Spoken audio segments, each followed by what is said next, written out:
7 years later, the disrespect continues. My silence ends today. I am Jewel Miller.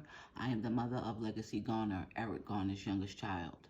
I walked into the National Action Network 6 years ago thinking justice was going to be served, thinking that Legacy and I will have a place where we could go, where we could learn, where we could fight for justice on one accord. As we sat there, a family member, particularly Legacy's aunt, walked up to me, took Legacy on the stage, and resumed with the rest of the family. 5 minutes later, Legacy was asked to be removed from the stage. As outraged as I was, I questioned myself, how could this be? This is the Reverend L. Sharpton. We are supposed to be galvanizing together.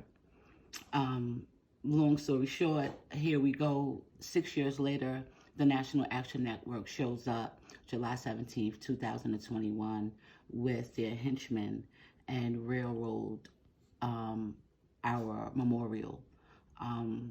These are the kind of things that we cannot allow. I personally didn't ask for Al Sharpton to represent the family. I do not want his representation from the Legacy Eric Garner Left Behind Foundation. That is who I'm speaking for. And for all the other families, my word to you guys is, do not mess with Al Sharpton. He is not for the families. He has done nothing for my family in regards to the Legacy Eric Garner Left Behind. And other families out there also are also saying this. There's a lot of public stunts. There's a lot of money involved. And we have zero convictions. We have a lot of dead bodies from our brothers, from our sisters, and Al Sharpton is the first one on the scene.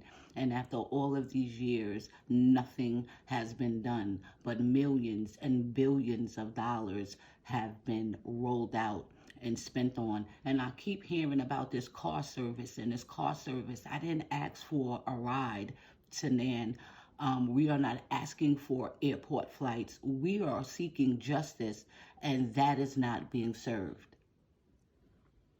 And when you say they came and railroad your July 17th memorial, what would make that particularly your memorial or the memorial for the Legacy Eric Garner Left Behind? Is that because it's something, what was there? Like, what was that what you organized? Well, the Legacy Eric Garner Left Behind has been organizing for 6 years now, and we occupy July 17th, Bay Street every year. It is our memorial. It is where we come. It's where we commemorate him. It is where we celebrate him. It is a no-cop zone. It is a no-cooning zone. So yeah, that's the day, and they came very disrespectfully. They were outraged by a particular sign that was posted, and the sign pretty much said, Al Sharpton, we are not impressed. You have 0 indictments. That is all my sign said throughout the whole day, and it was a no-cop zone, and they were very offended by that. Now, you say they were offended. Were there any actions that they took to display their offense? The brother tried to remove our sign. He actually picked it up. And one of my comrade sisters, Najib, said, we are not having this. You will leave our sign here. And she continued to stand there and hold the sign throughout the proceeding of the event. Was there any verbal disrespect from this man towards the women of your organization? Yes, he really told us to move, to get out the way. We had pretty much no right to do what we wanted to do on that day. He was removing our sign. Now, sometimes it makes a difference on how a person says something. So no, this brother was aggressive, and I was there. I had to intervene because I was having an interview, and I had to come and intervene, get in between him and 2 other sisters, Shannon and Najiba, both from My Accountability, and I had to get in between them because he was boasting up very strong and boldly. And I said, hold on, this cannot happen. Remember why you are here today. You are a grown-ass man. I don't even know why you in women face. And this is a sign. We are all here today. in the memory of Eric Garner.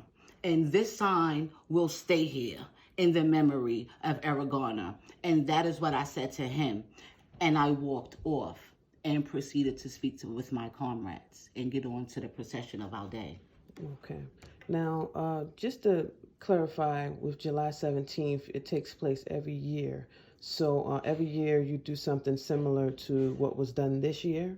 And can you let us know exactly what was organized for the day?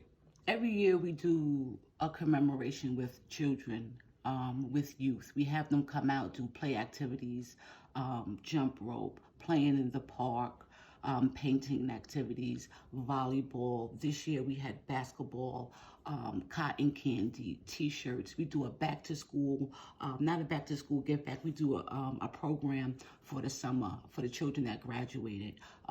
We honor them. This year we did laptops. Last year we did laptops. We got bikes. This is a part of what Eric did on Bay Street. This is a part of who Eric was. He was always giving. So I do this in honor of him and to allow my daughter, because she was robbed from her father, she'll never know who he was, his kindness. She'll never know that. So that is personally why I come out and I do these give backs on July 17th and on his birthday, because that is a part of who the man was. And that is the legacy I want my daughter to remember. You know, NYPD, you know, again, a stolen life. You robbed my daughter from a father. You robbed her from the opportunity to get to know him. So July 17th is a collaborative effort of organizers and organizations coming together that are all grassroots. Is that true, or is it just you? No, I've organized over the years. At first, I originally was outside alone, just me and a couple of my children, and Sierra PB, because nobody wanted to touch me. No one wanted to help Legacy or support Jewel Miller at the time, because paternity was in question. If we're going to talk about it, we're going to talk all the way about it. So I was outside alone.